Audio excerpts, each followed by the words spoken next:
வணக்கம். நான் இன்னைக்கு பொடி இட்லி பண்ண போகிறேன். அந்த பொடி இட்லி பண்ணுறதுக்கு மிளகாப்பொடி வேணும். அது முதல்ல மிளகாப்பொடி எப்படி பண்ணுறது நான் காமிக்கிறேன். நான் வெள்ளை எள்ளு எடுத்து வச்சுருக்கேன். அதை கொஞ்சம் வறுக்கிறேன். நான்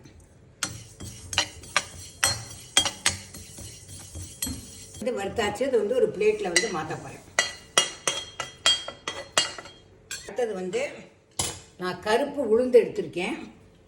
கருப்பு உளுந்து அதை போடுறேன். நான் அதோட கடலைப்பருப்பு அதையும் சேர்த்து போடுறேன். நல்லெண்ணெய் விட்டுக்கிறேன். அதில் வறுக்கிறதுக்கு நல்லெண்ணெய் விட்டு கெட்டு போகாத மிளகாப்பொடி. அதனால கடலைப்பருப்பு உளுத்தம்பருப்பு நல்லா வறுபட்டு எடுத்து அதையும் இந்த பிளேட்டில் மாற்றுறேன். விட்டு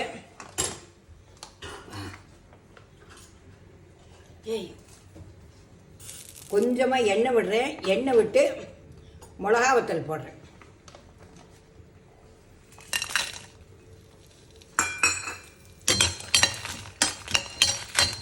கொஞ்சம் அந்த எண்ணெயில் நல்லா வறுபடணும்.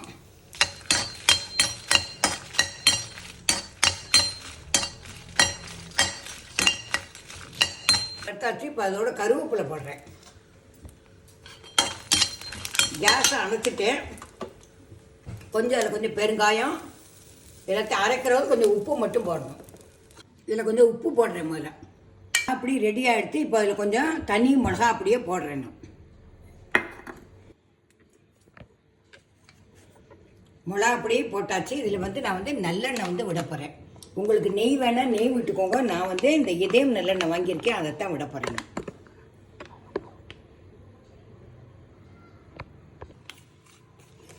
எண்ணெய் விட்டாச்சு. எண்ணெயை விட்டு நல்லா எல்லாத்தையும் சேர்த்துட்டு அதுக்கப்புறம் இப்போ இட்லி அதில் முக்கி வைக்க போகிறேன். நான் இட்லி ரெடி ஆகிட்டோம். இதை பண்ணி பார்த்துட்டு எப்படி இருக்குங்கிறதுக்கு லைக் பண்ணுங்க, ஷேர் பண்ணுங்க, சப்ஸ்கிரைப் பண்ணுங்க. இதோட டேஸ்ட் எப்படி இருக்கிறது கமெண்ட் பண்ணுங்க. Tata, bye by.